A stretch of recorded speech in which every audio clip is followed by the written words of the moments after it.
everyone, my name is Sharon, and my topic is Stand with Ukrainian Refugees. First, I would like to ask you a question. What would you do if your home suddenly became a battlefield? Would you stay and risk your life, or would you leave everything behind just to find safety in a foreign country? Think. I will leave my home. Oh, that's easy. For millions of Ukrainians, this was a dilemma that they have no choice but to face. Since the Russia-Ukraine war in 2022, millions of Ukrainians have been forced to leave their home. According to the United Nations, more than 5.9 million Ukrainian refugees have lived in a foreign country and having a hard life. So I would like to speak up for Ukrainian refugees and explain why they need both material and mental support from people around the world. Let's take a look at this picture. This picture shows emergency shelters for Ukrainian refugees. And in this picture, we can see that people just crowd together and their personal belongings scattered on the floor everywhere. The place is just messy and uncomfortable, and this is what their life really looks like. War has destroyed way more than buildings and roads. People lose their home, their job, and their sense of security during the war.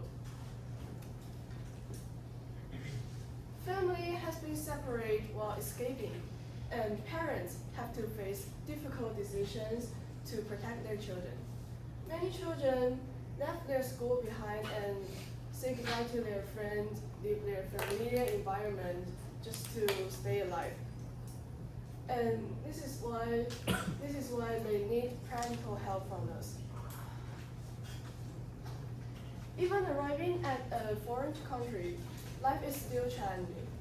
They struggle to find shelters and steady income or opportunity to be educated. They also need to adapt to a new language and a culture from the foreign country.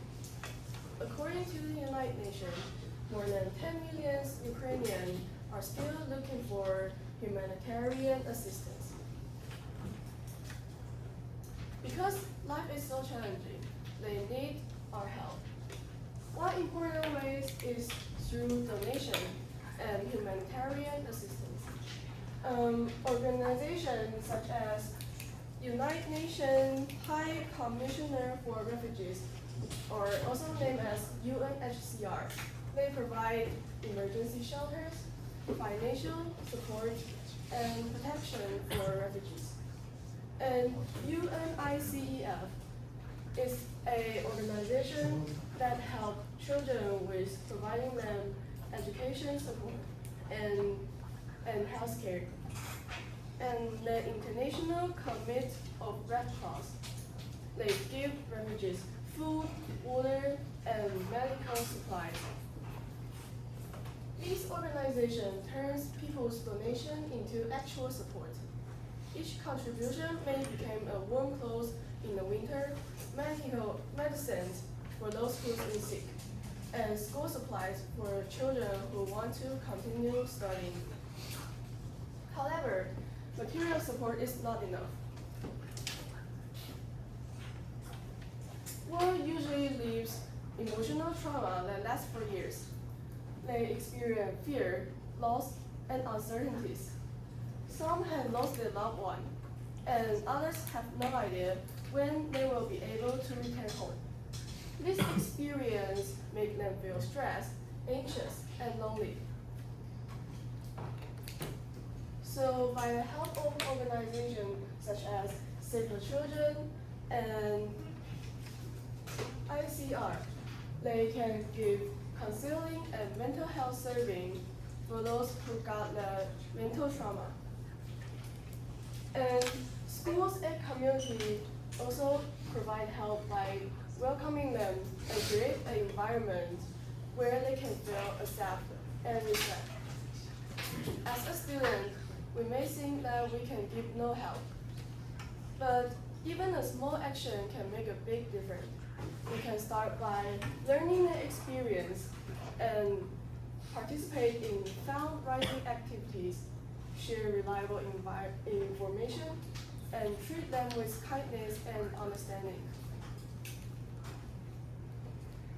Sometimes, making them feel kindness is as important as providing them food or shelter. So to summarize, refugees have endured too much unfair hardship, and because of the war they did not choose. Many have lost their home and separated from their families, facing uncertain futures. We can help them by mental material support such as donation and humanitarian aid, or mental support, for example, empathy, friendship, or acceptance.